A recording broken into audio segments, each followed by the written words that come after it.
Good evening, good afternoon, or depending on where you're at, good morning. This evening's Dharma talk is titled Natural Sanity.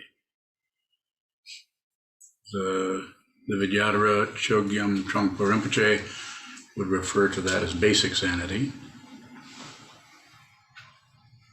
Not sure what he meant by that.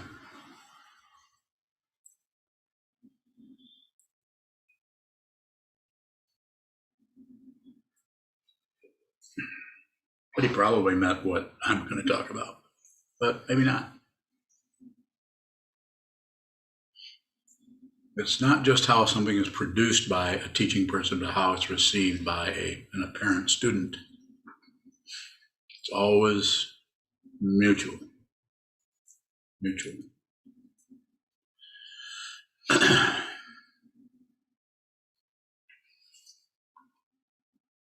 So a more conventional way of trying to become sane or work with our crazy mind, or the mind that grasps at this and runs away from that, and out of some kind of hope and fear, hope for something better, fear of something terrible, and being put upon by our mind stream, instead of having the natural sanity that is already our birthright.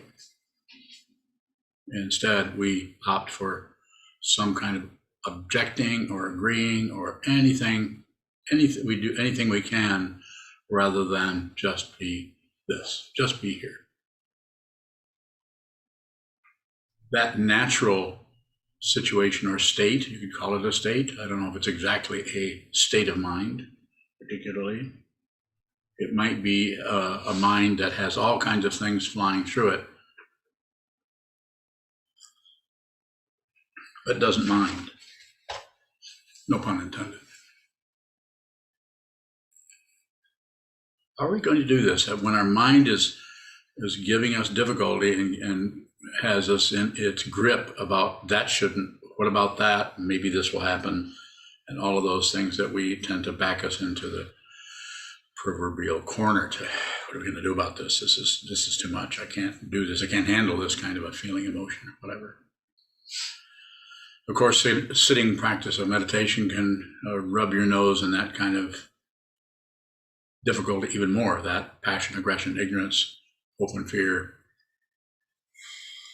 And most of society, even spiritual paths that have a theistic orientation, are about getting rid of that difficulty, doing away with it, stopping it, cooling it off, backing it off. The non-theistic approach, which is basically Tibetan Buddhism and Chan, or Zen Buddhism, and early forms of Buddhism taught by the Buddha, are more about waking up to the fundamental nature that is already the case, that is covered over by grasping and rejecting, and some kind of a linear quality that we have to get to, some kind of a goal of whatever it may be. This is true even in the Buddhist path. We think of practicing until we become enlightened. You think about enlightenment, sometimes some parts of the teaching, it's even laid out in various stages. Whereas this book we're studying right now by Khenpo Sotrim Jamso is progressive stages of meditation on emptiness. So it's a way that is taught. It's a way that it is taught. It doesn't necessarily mean that there are progressive stages.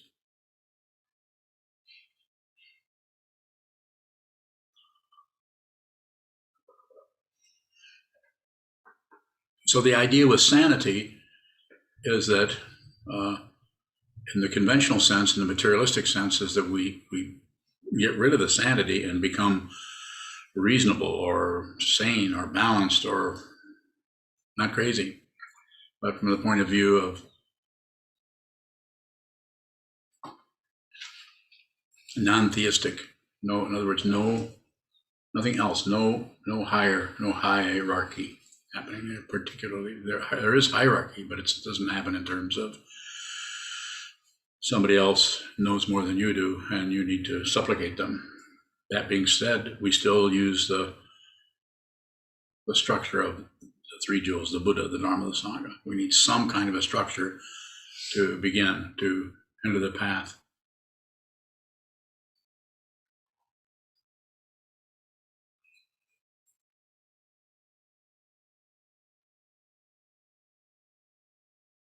So from the point of view of one's practice, a person may begin to feel more and more relatively crazy. There's more difficult energy or difficult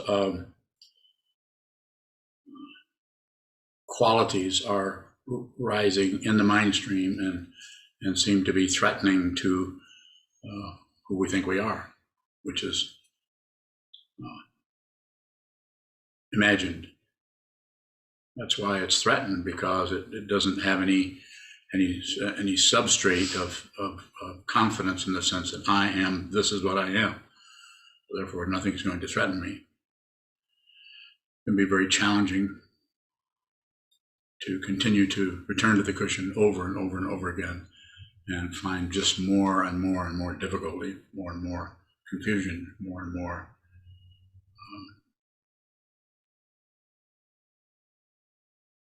openness, and less of the conventional kind of reference point that gives us a relative feeling of being safe.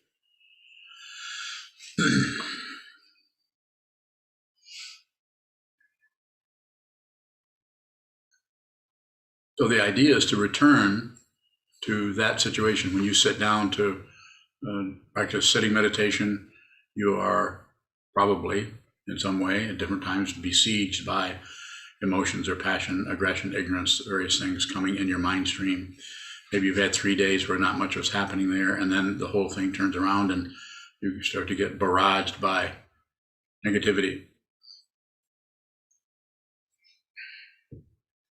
Trungpa Rinpoche talks about basic sanity, also talks about crazy wisdom, and there are different ways of talking about that, and he does a better job of that from the point of view of specifying what he meant by it.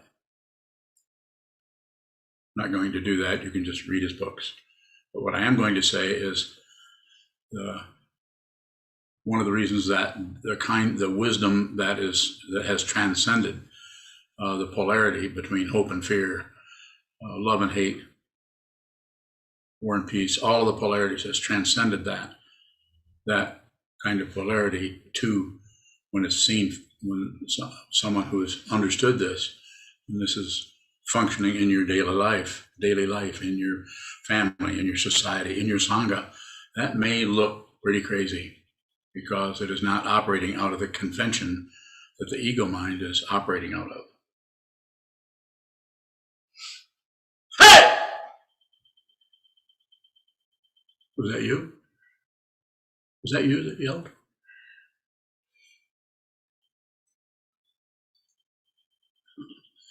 Very good stone face.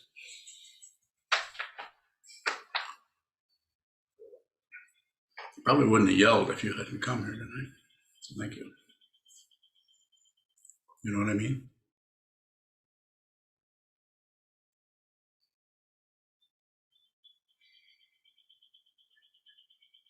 So the understanding that is being pointed at through this teaching is that the magnetism or seduction of right and wrong, enlightened and unenlightened, delusion and clarity is very, very powerful.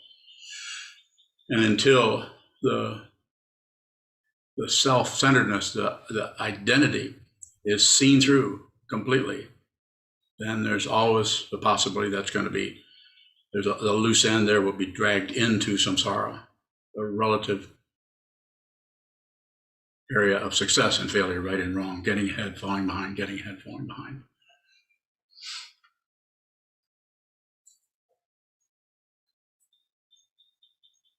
Go ahead. Shokubowing. When we're talking about natural sanity, What does it mean to not get better with one's neurosis?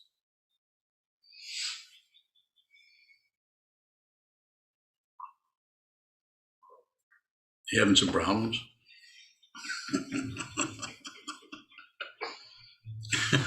You actually have to ask me that question. It means that you, me, anyone here may have to go through a kind of passage or gauntlet that has to do with your personal karma, your personal causes and conditions that brought you into this strange realm in the first place. So when you begin to sit down and hold still and look at the mind stream, you're going to get your own personal medicine, so to speak. You're going to get your own disturbed or defensive or warlike mental formations. And so the teaching is, the three precepts are: do good, don't do harm, and be with all things. So being with all things there is very difficult, because you can't maintain it. You can't get a credential from being with all things. Should I yell again? I don't think I've yelled in about 6 years. Has it been that long? Does anybody know? 8 years. Yes, sir, Michael. How do we see something that's unreal? So the unreal part of it means that it has no continuity, it has no stability. And so that you could start out by the thoughts in the mind are unreal. They're present, like a dream is there.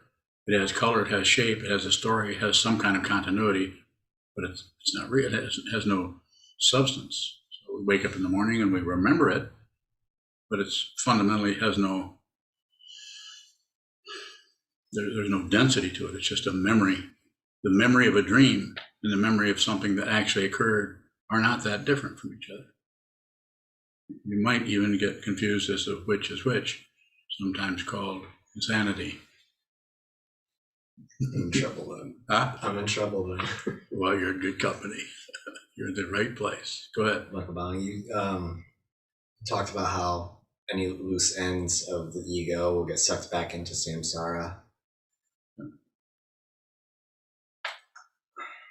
How do we see something that's mental?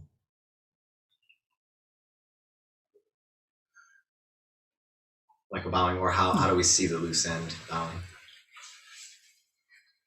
Just watch what moves. This is what the sitting practice of meditation is about. Just watch what moves. And then your particular version of causes and conditions, your ideas, your beliefs, your hopes, fears, wishes, the trepidation you have about this part of your life or that part or that's the loose end, and just look at it. Don't chase it down the hallway, but just it's like you just touch on it, but you don't maintain it. You don't maintain it to get some kind of credential or credit for being aware of that. Go ahead. Further questions? Especially about sanity. How is it that we can see other people's apparent insanity really easily, but not our own? That's quite true. How does it look to you? Like I'm perfectly sane and everybody else is crazy. No, sir. That's ego. There's a kind of shield or word. There's kind of like a little copy boy running around, making sure everything is, like a glossolalia, a cloud of words that go around and around and around, concepts and ideas that protect that area of the consciousness called the seventh consciousness in the Yogacara tradition, where the paranoia is, where there's something needs protecting. Something is not going to be supported here. Something is in danger. Someone And so we just keep running that around, and that protects us. Then when we see the confusion in others, then that helps us feel more secure, because we can see that someone else's dynamic, someone else's frequency, someone else's, the texture of their thought patterns. We're going to show up different than ours, so we can see them, and we can see that they're unclear about something, or they present themselves as being very clear or smart or even enlightened, but we can kind of see that's not the case. So, but yet when we turn around to look here, the imputation of a self is so strong that there's no investigation of the structure that holds that together as something that feels like somebody. So we keep that in place, so to speak, by judging someone else, by admiring someone else, by condemning someone else, by ignoring someone else, passion, aggression, and ignorance. And that keeps that at a distance. So if you actually saw, if the passion, aggression, and ignorance basically lost its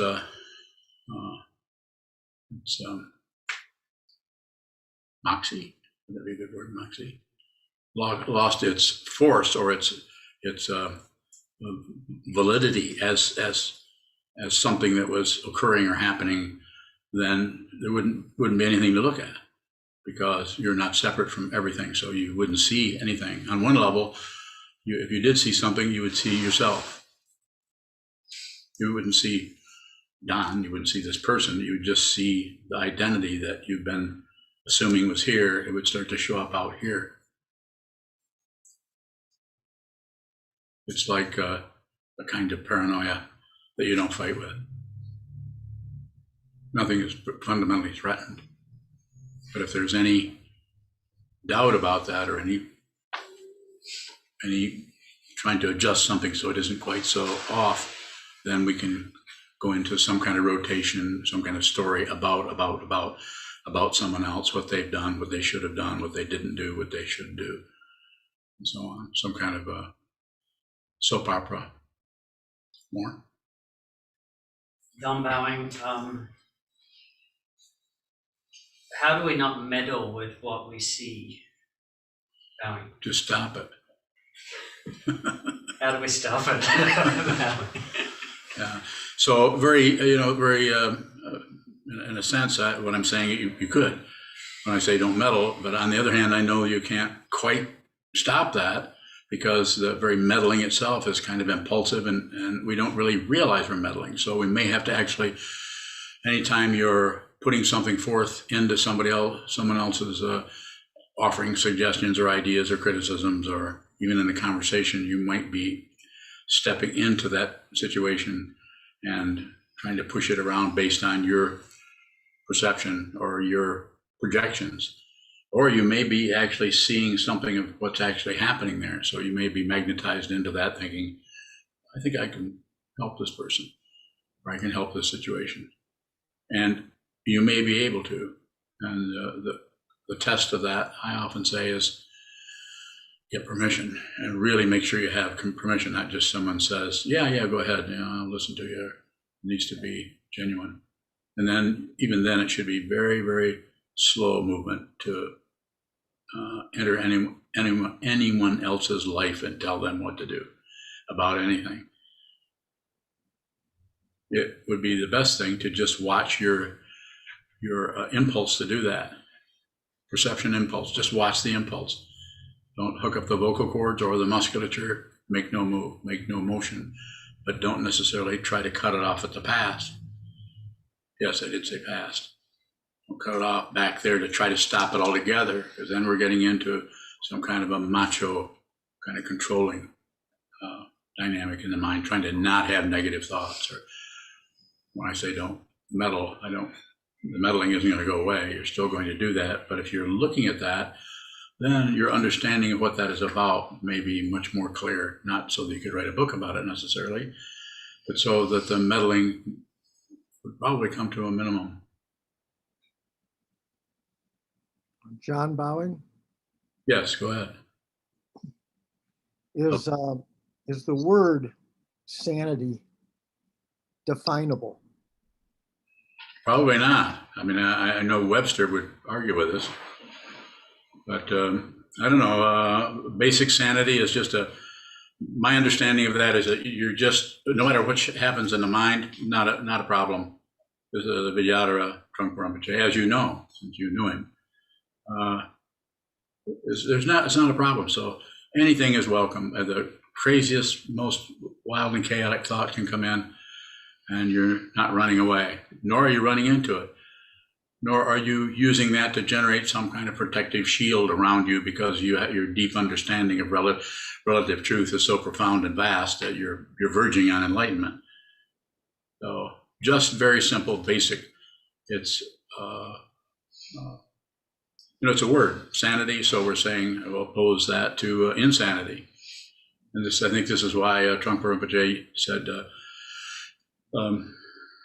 crazy wisdom, because it didn't look particularly sane from the point of view of someone who's all tied up in their ego and right and wrong and correct and incorrect. They see someone functioning in a way that seems maybe even out of balance or extra or brash or something, like me yelling. Does that mean that's crazy wisdom? No, not crazy wisdom. What is it? I'm yelling. Anything you add on to that is your bullshit, not mine. I just yell. Every 6 years, I think. We should. A question from Spool String. Spool String. Is that Mr. Spool String or Ms. Spool String? Does he work in a garment factory? I don't know. Why don't you ask him? Okay. Go ahead. No, I'm not asking him. I'm stepping into that. The more I sit, the less I ask, but I tire of sitting due to injuries. This causes great frustration as I seem to lose ground in being in a state of awareness. I know this is all circles, but it still annoys me. Can you recommend a creation completion practice? So I wouldn't recommend a creation completion. If you wanted to do one, then White Tara would be a good one. It's very simple. Anybody can learn it. You don't have to have the permission of a lama or something. And it's also not very elaborate. But what I would recommend more than that is to meet your body-mind complex where it's at. Don't try to get your body to sit in a position that your bodily pain is preventing. Sit back in a chair, put your feet up. The important thing, as I've said over and over again, and I'm saying now, it is about stillness. And it's not even about maintaining stillness. It's about holding very still. And then if your body is hurting or something and you need to move, then adjust or stretch, return to the stillness, return to the stillness, return to the stillness. Start it with a bell, end it with a bell. I wouldn't recommend creation completion. That being said, I wouldn't get in the way of that. If this is something you've done before, or you feel really magnetized by that, you might want to go and talk to a lama if you're magnetized by that kind of practice. I don't think it's necessary, having done some of that practice myself.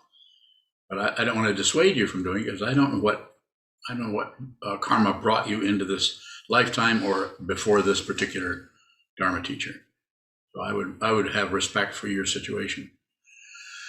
But stillness is important, and it doesn't have to be sitting in full lotus or cosmic mudra or resting the mind, or you don't even have to support. You can lean back in a chair, but still, be still, because it's what's moving in the mind is by holding the body as still as possible. Then any kind of movement that happens, we see through contrast. And it takes a long time to do it that way. Other ways are different, might be better. I don't know. It didn't show up for something that I particularly wanted to teach anymore. Further questions? Here's another question. Full string. Right. Is insanity the human trait of forgetting? No, it's probably remembering how nuts you are. I don't know. I mean, maybe. I would see where we could get in a discussion about that and talk about forgetting and what's happening when we're forgetting. or what's happening when we're remembering, or what a human trait even is, and not only that, but what a human is. So anytime you use words, we're immediately assuming we know what that is. We do not know what a human being is. And if I may say it this way, who we actually are is not even human. It's human maybe for a short term. It shows up as that form. It finds its own form as a human being. There isn't anything you haven't been. Alligators, rabbits, oak trees, aliens, stardust. There isn't anywhere that you have not been and won't go. Is that a promise? No, not a promise. Don't even believe me. You can consider it, but don't believe. Go ahead. Shogabang, does somebody who is naturally sane discriminate between clarity and confusion? Mm-hmm. They certainly do. They might see it more clearly than anybody. More? Shogabang, what is the difference between that discrimination and the discrimination There's no discriminator. There's no identity anymore. The identity, to put it literally, not particularly, is just shot in the ass. It's gone. There isn't any discriminator. Even if discrimination shows up, there's still no identity to claim it. Who's doing the discriminating around here? I don't know. We can't seem to locate anybody. So. But in this area that we're in, the human realm, or the 6 realms, however you want to say it, or the 3 realms, discrimination happens. You don't have to do anything with it. You don't have to accept it, reject it, look away, ignore it, modify it, shine it up, dull it down. Don't do anything with it. Keep coming.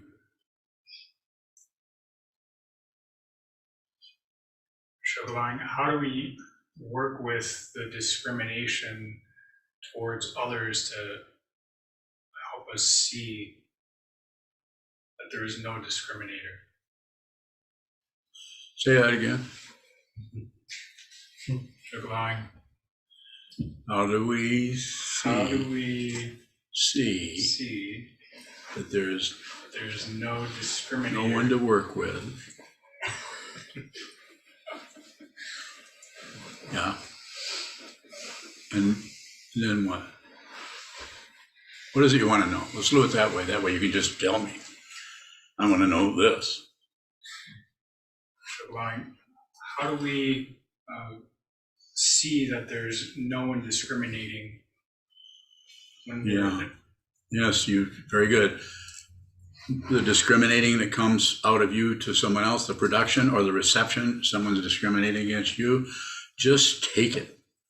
Just see it, receive it, be that. Don't separate yourself from it, and don't abandon it by trying to blame, by trying to impute some kind of identity out there. There isn't any. There isn't anyone else. You're basically to blame for everything, or responsible for everything. Not to blame, but you're responsible. This is you. This is your body. This whole world. It's not in the conventional sense of I can move my arms, but I can't move trees.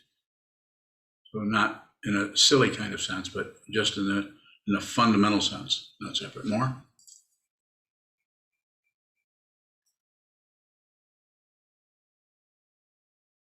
Shoto bowing. Earlier, you were talking about identity. I think you said it.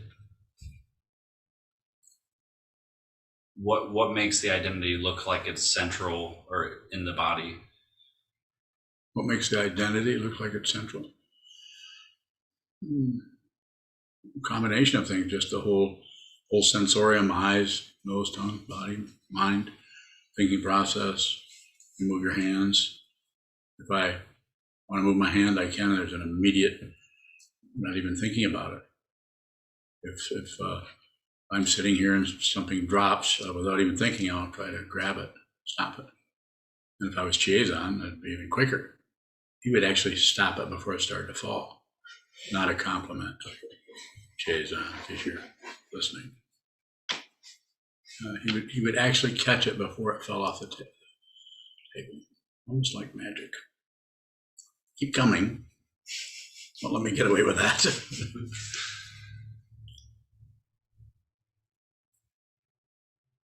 Does movement create the illusion of separation? Yeah, it looks, because this moves and that doesn't, so we have all this separation. The polarities. And the same way with holding very still, holding your body very still allows us, creates a dynamic whereby we can watch more clearly that which continues to move, the mind stream, the thought patterns, the memory. And then we come in and make a big deal out of one part, push one part away, fluff another part up, or we disagree or agree, we tangle ourselves up with it, rather than just whatever it is, that's what it is. It's just basic, natural sanity. It's just sanity. And that is not an occurrence. It might be even a non-occurrence, because it's right in the midst of the craziness of the so-called relative insanity. Nothing to fix, nothing to correct. It has to be seen. You have to see it. And how do you see that? By strengthening that which sees, which is you sit down and meditate. Hold still, watch the movement, and that way, interacting with your world, whether it's on the cushion or post-meditation, you will begin to see more and more clearly the movement of everything without personalizing it by saying it's a good thing, a bad thing, it shouldn't be, it should be, that's good, that's getting better, that's getting worse. He shouldn't, they shouldn't. I should have caught that. What was I thinking? Those kinds of rotations around in the awareness that I grasp and reject and shut down. Well, Shadow bowing. Is insanity thinking that I'm here? part of it. Shadow bowing. What's the rest of it? The part where it's the part that was missing when you asked the question. So it's a word, just like John Roadhouse was asking about.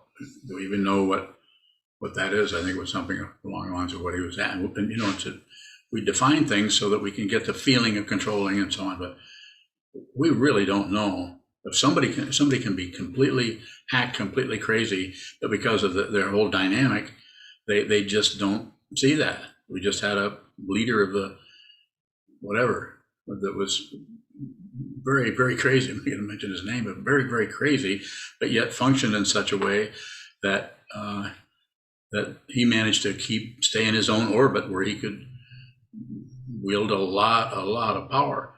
And when someone has that kind of a relative appearing confidence and still is functioning in a crazy way, then all the people, you heard me say this before, all the people in the world or in the culture, or not all of them, but quite a few of them have that same kind of craziness, but they don't have that kind of status. So when people who have that going on, they're able to shut it down. They can't validate it without going out with an AK-47 and validating it that way. So instead they wait, and then when someone rises up with that kind of relative intense insanity, self-centeredness, narcissism shows up, then people get magnetized.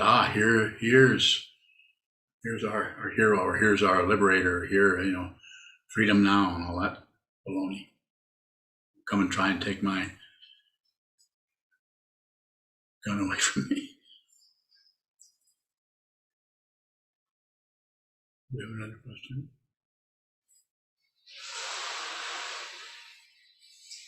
A question from Daniel, not Staffler, a different Daniel. Mm-hmm. Are you okay? I'm okay, you're okay. Pretty tricky, kind of nosy. Yes, I'm good, and thank you for asking, and I hope the same for you. Question? Can you? Get more? A question from Ian in Kalamazoo. Ian. It can be very painful to look at my insanity and to remember actions I've taken out of insanity. How do I keep looking when I just want to run away? Yeah, well, very great question. just continue. And if this the structure of the Buddha, the Dharma, and the Sangha, the teacher, the teaching, and the community, that might be a way you can work with your whatever it can be. It can be shame. Shame is just a way that ego validates itself by being, I'm so wrong, I'm bad, I've done terrible things, I'm beyond being saved. The same way, the other way around, I'm so great, I never done anything wrong. Anything that goes wrong that people blame me for, it's originally their fault, because people just have a way of justifying so they can be on one end or the other. So just continue to train your mind. Return to the cushion of whatever arises. Don't agree, don't disagree, don't look away. And that will show up as you keep agreeing with something. I'm terrible. I did a terrible thing, and 3 years ago, or 5 years ago, or 8 years ago, and I just can't get rid of it. I can't be absolved of it or whatever. It can be a difficult area if something you did. I'm not saying you did, but something you did was extremely destructive or harmful. So I had to deal with that kind of thing myself. I'm not here to have a confessional, but yeah, you don't have to. You're not fundamentally irresponsible. You are responsible, but you're not fundamentally to blame. Nor do you get credit. Credit and blame are part of the structure of delusion and part of the structure of samsara. Whereas responsibility, you're responsible for everything. Doesn't mean you're to blame for anything.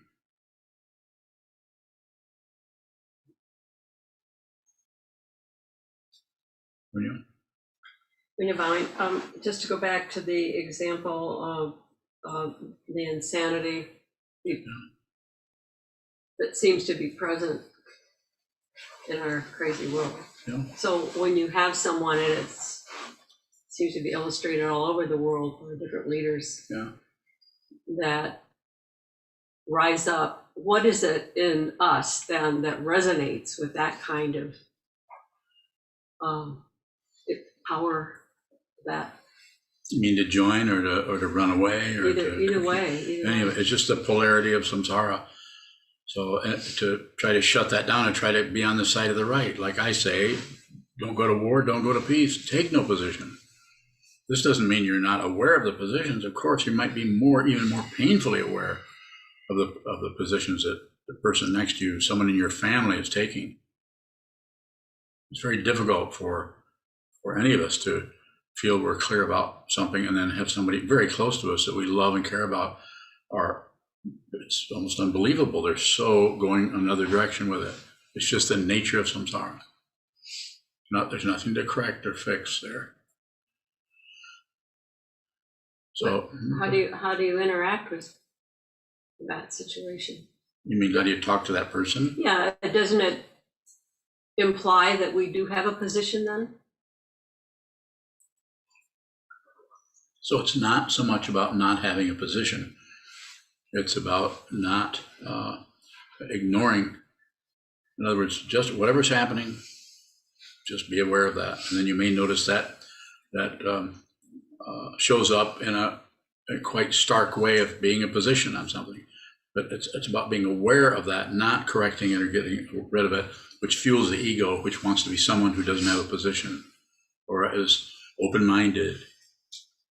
Someone who thinks they're open-minded it's just a form of insanity. I mean, it's a highly polished and sophisticated form, but it's untrue. The person who would make any kind of claim like that does not see what this is.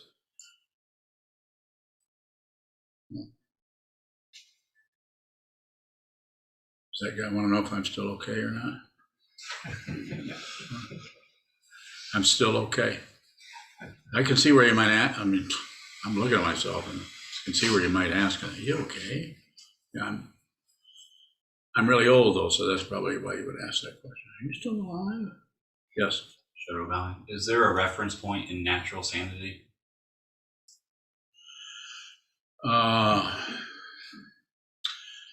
There's no real reference point in it, but I would say it this way, and you've heard me say it before, it's situational. So you don't know what you're going to do. You don't have no plan, no agenda about anything. It's situational.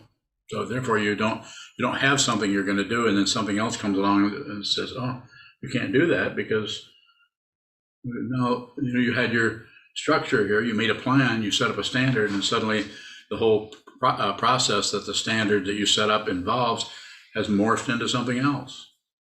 Consciousness always finds its own form. When I say its own, very temporary. Nothing lasts. Everything is impermanent. If you see that, you know that which appears to be created and that which appears to be destroyed is an illusion. It's unreal. It has a reality, just like a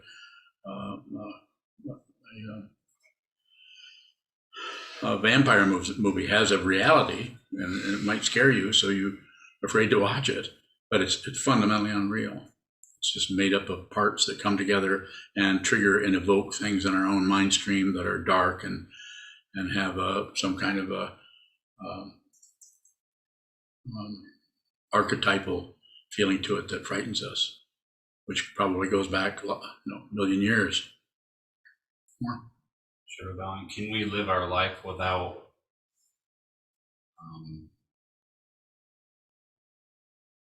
preloading the standard? Yes, you can.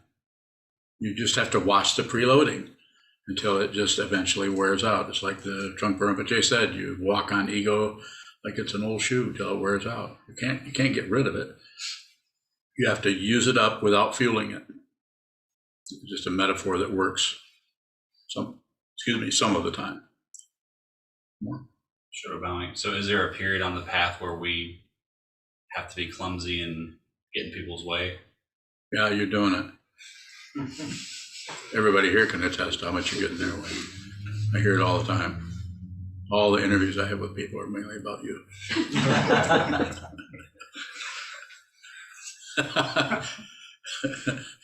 Shoka's wiping the sweat off his brow. He thought they were about him. We kind of trade off every now and then. Yes, sir. How can we see the impermanence of things that we wish were permanent?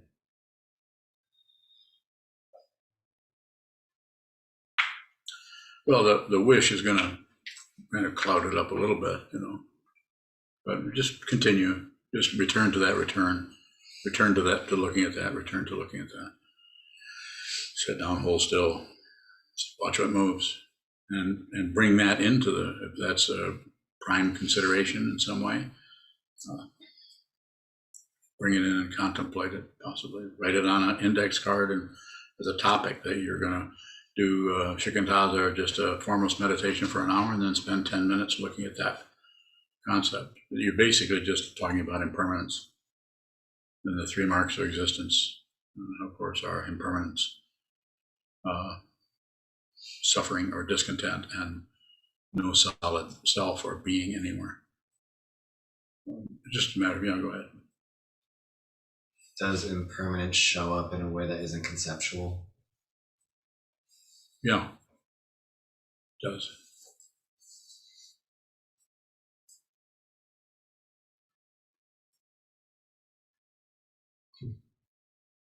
Are you winking at me? Where's that winker? Oh, there he is. Yes, sir. Look, can we see impermanence without flashing on memory?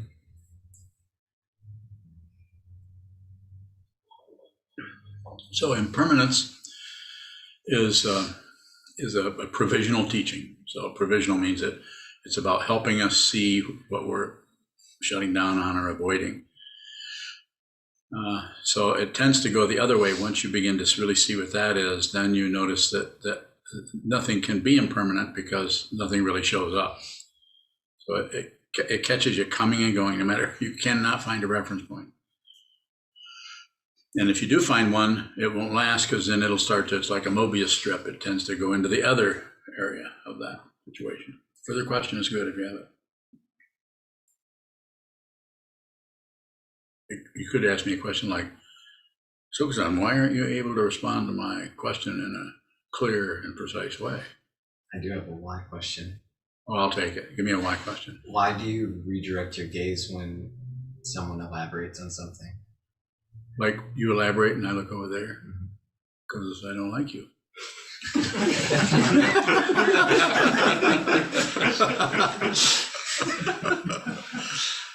I don't know. I'm still listening to them, but I can listen and I'm including everybody. I'm looking at people's eyes. I'm not really avoiding the person. I don't think I do it every time, but I do it a lot. I'm endeavoring to not miss too much. Since I'm sitting in front of a group of people that are asking me questions, I want to see what they're up to. Not by way of judging it or evaluating it. It doesn't involve thinking. It involves receiving. I'm receiving. For instance, if you're saying something and I'm receiving what you're saying in terms of the concepts that you're crunching out, Captain Crunch, like that, and I'm kind of focused on what you're saying, then I get caught in the same labyrinth that is producing the thought forms that are showing up as a question that you're endeavoring to ask. You hear? Follow me a little bit? I got something else. Ready? So if I want to really receive that in its purity, then I have to receive everything else. So I want, and if that means that by looking at Nicole or Junshu or Shoka or something and looking around, I kind of miss what you said, then I'll just ask you again. But there's no failure happening there. But there's only failure when there's some kind of an agenda or some kind of standard we're trying to live up to. And if you're not living up to a standard or don't have an agenda other than to sit down and give a Dharma talk, then you might give a very crappy talk. It's not interesting. And this could be one. I have no idea. What? Does that come close to what you're asking about? You have something else? I really do like you. I love you. You know it. Oh yeah. I'll have plenty more, but yeah, plenty more to turn me against you. Yeah. I bet you do. So I'm glad you're I am. Huh? You'll see how foolish I am. Yeah. Well, it takes one to know one, as they say. I'm a bigger fool than I was last week. Go ahead. Junshu Bowing, when that happens, when you're listening to us but looking away, what is that self-consciousness that shows up, or that wanting your full attention? I have no idea. What does it look like to you? Selfishness? It probably shows up differently to each person. It's not something that I'm just naturally floating around. I'm endeavoring to receive as much as I can. Not only do I want to hear what you're asking about, but I know that if I just focus on that too much, then I go into my own conceptual mind, which is probably where your question is coming from. But if I receive everything through all the senses, how my butt feels on the cushion, how the colors of the floor look, how the shapes of the scrolls and the colors and everything, just take all that in at the same time I'm listening. It puts everything on receive. Then the communication, insofar as there's any production coming from you, then I need to receive that. And when I receive that, it's not particularly a technique. It's just started showing up a few years ago. Yes. Junshu Bowing, if I'm listening to someone, I notice that I try to stay looking at them. I think probably out of wanting to appear to be a good listener. Should I expand that and do what you're doing and try to include other things? Not necessarily. I'm trying to look like a bad listener. Am I succeeding? I know it's perplexing to be looking right at me and start to ask a question, and then I look off as if I'm not in the room. Well, that's so that when I respond to it, I'm responding to what the question actually is, not what you're thinking it is. But no, you don't have to do anything. I'm not trying to do that. It's not a, let's see, I got to practice looking away from people who are talking. It's just, it shows up more. But Junshu Bowing, how can I just receive instead of trying to be a good listener? just you already, just that you're able to understand, or you're able to even ask that question tells me all you have to do is continue. You already have an understanding of that. It's just a matter of practice. It's like someone that knows where they have to go and have started, but are wondering how they can get there faster, or not have to go through the labyrinth in order to get to whatever they, it's not like it's not like the donkey and the carrot or something on a stick. It's not like set that out there. Just the situation you're in is what you're looking for. As the Vidyata Trungpa Rinpoche said, the goal is the path, or the path is the goal. Heard that before? I have a bug in my ear. Huh? No. Mind your own business. Yes. Shadow bowing. Can we do that technique to ourselves when we're the ones getting sucked into our own conceptual? You could. You could. And I often say that this is what ASAP practice I've talked about a little bit, alternating sense awareness practice, where you're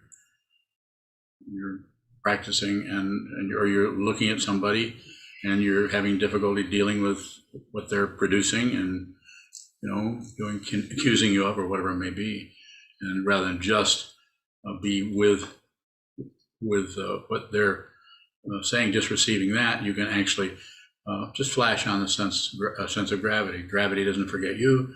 Probably heard me say this 1,500 times. Don't forget gravity. So that just means you're just aware that there's a weight of your body in the chair on the cushion, and also looking at the person, just look at the color of their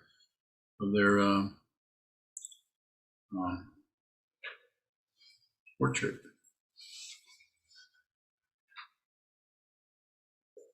Receive that with that. Alternating, you can go from flashing on sense of gravity to a sense of color, just slowly. No intention or no result orientation. Just including that, the same as you're including the words that are coming. You're including what's coming through the sense fields. Shadow bowing. In my situation, why is the consciousness so eager to hop into that conceptual area? Because you're a chicken shit. You know that? Well, it's fear. We're afraid of not having some kind of a safety net or some kind of a structure to protect us. That would be my way of describing it, but your way of experiencing it could be different than that. I might not be really accurate. I'm only responding to you because you asked. But that might be, you are going to need to see that. And that may be what I've just said to you may be helpful. It's intended to be helpful, but there might be some aspect, probably some kind of aspect of your consciousness that you need to see. If you see this, you don't need my validation. What I'm looking at, I don't need to talk to anybody. I don't need to talk to Trungpa or Dalai Lama or any famous spiritual person or anybody. Other than Onyo, I have to sometimes ask her, what does she think about what I'm thinking about what she's thinking? And then what do you say? Dao. She immediately goes into Mandarin. She doesn't want me to know what she's thinking about.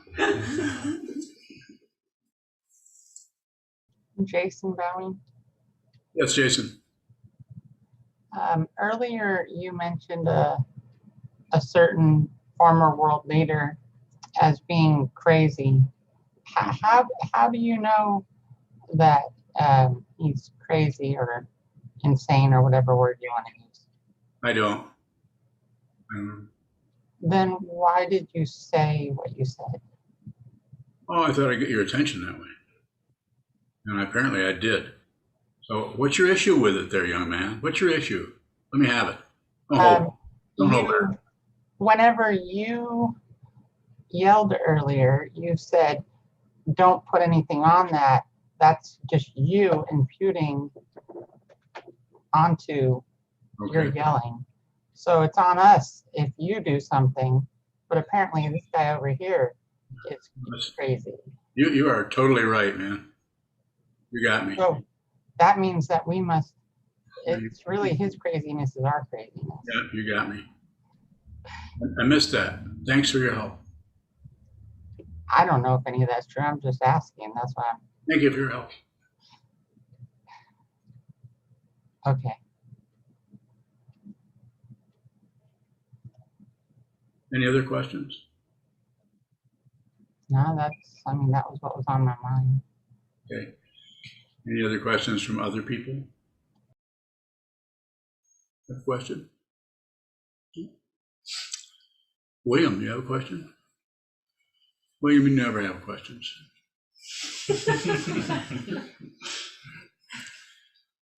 Shoka, Shokubang, earlier you talked about open-mindedness. did I? How is curiosity different from open-mindedness? It's similar. Kind of like just curious about something. Pretty open. Yeah. Shokubang, I'm thinking about the open-mindedness of it's like somebody who thinks that they're open, and then the kind of open-mindedness that might bring somebody into this practice space. I think it's very situational because openness as a concept and as a kind of a function that somebody's trying to be open is probably not very workable from the point of view of what you're asking about. But fundamental openness, there won't be anybody who's open. If there's no one there, then there isn't anything but openness. And if there's no agenda there and no concern about what's coming and going, then you have natural sanity. It isn't particularly an experience, although it could be experiential, but it doesn't necessarily have a positive, negative, neutral experience happening there, unless it does. So that's why it's so difficult, because you can't tack down some kind of relative, aha, this is natural sanity, but this over here is not. More. Shokubang, could somebody Maybe. Somebody might. What? Could somebody with that kind of curiosity of the natural sanity be relatively closed? In other words, it's somebody who's really open. Could they be closed? Is that what you're saying? That's a pretty challenging question. Well, of course.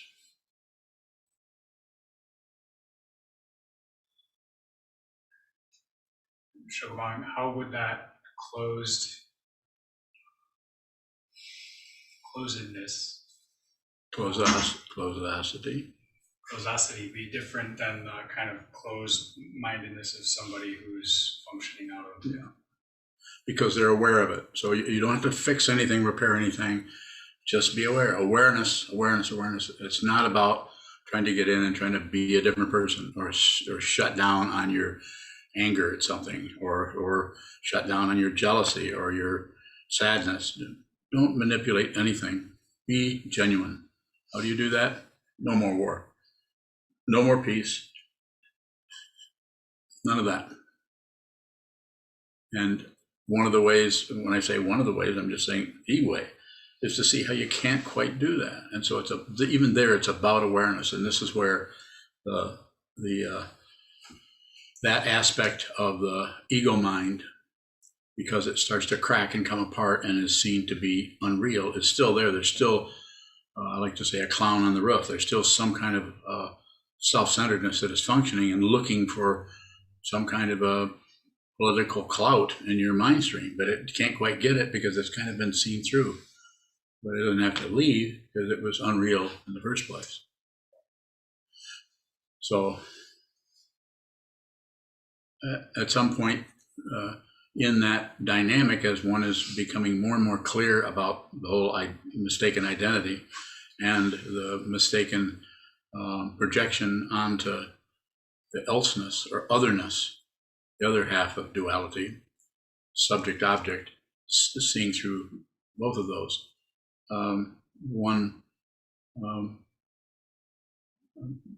loses any kind of a reference to anything unless it's situational. So then you're there, you're in a room, in a house, in a 53 Chevrolet Bel Air. I think they haven't made Bel Airs, and I think it's 53, did I say 63 or 53? See, nobody's listening to me. I knew it.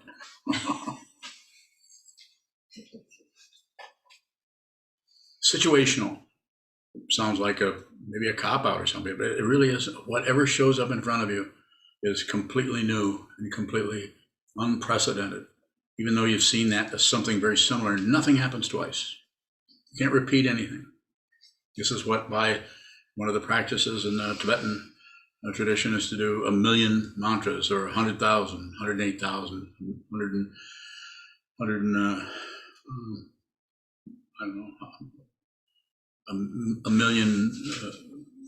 300,000 of this or that mantra, along with a visualization, along with, can't be repeated.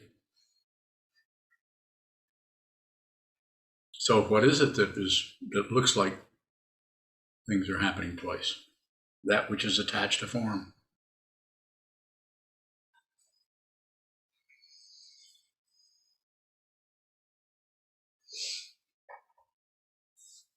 Take a final question if we have one. I'll either take it from someone in this Zendo, or I'll take it from Yuhong. Got your choice.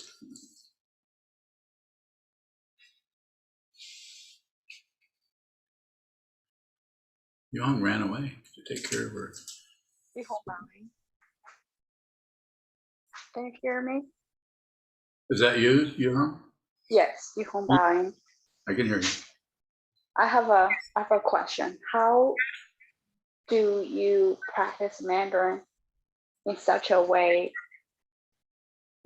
which is inspiring? Are you complimenting me? Well, Budradao. I have no idea. Well, we have a really good teacher, and she teaches Unyo, and then I watch Unyo learn, and then I try to copy Unyo. Seems to work okay. So we've learned so much, and have forgotten maybe 90% of what we learned. That's why I can even say 2 or 3 phrases. I know what a nose is called, what ears are called. I know, what else do I know? How to say excuse me or please. So I don't know very much.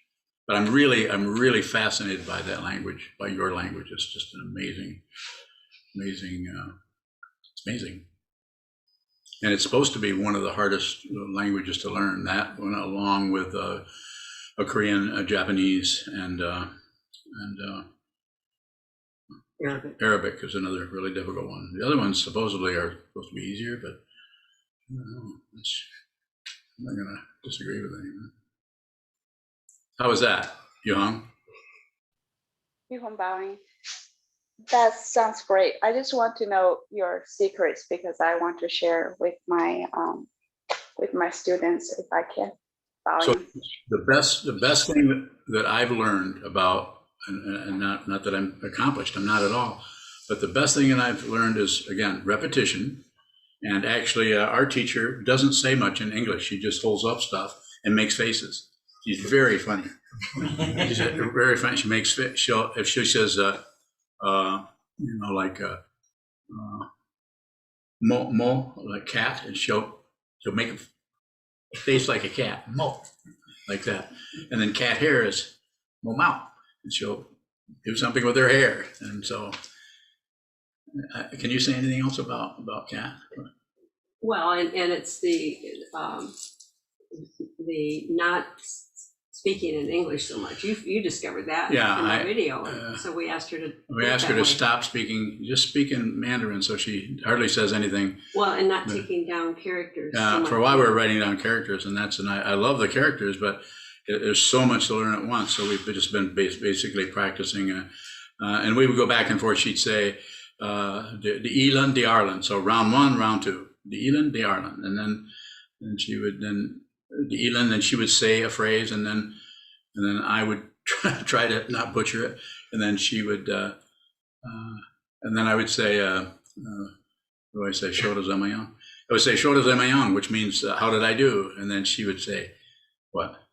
Agila. She would say, Agila. Well. So that's how we're learning, like third graders. It's quite a bit of fun. So anyway, but by immersion or absorbing that, so that's it's interesting. We don't practice much either. Yeah, we so don't. we're We're too busy. So, no further questions? Very good. Thank you all for coming, and thank you for your questions.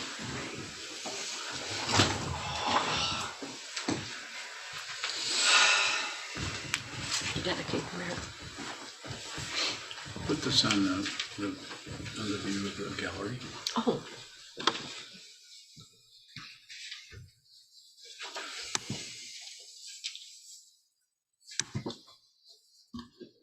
There it is.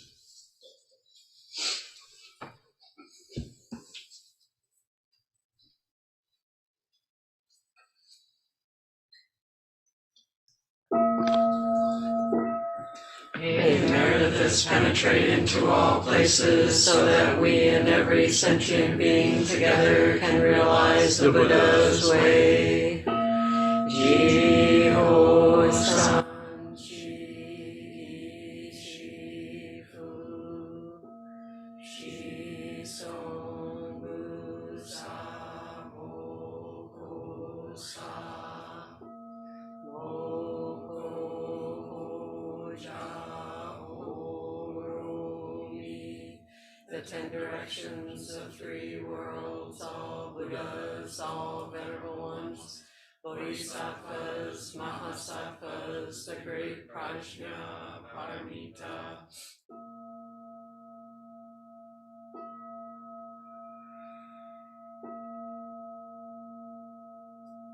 O Buddhas and Bodhisattvas of the 10 directions and the 3 times, please hear us. Please come down out of the light and protect Sokokoji Buddhist Temple Monastery, our Sangha, families, friends, and visitors. Heal everyone who is unhappy, sick, or suffering, and fill them with light.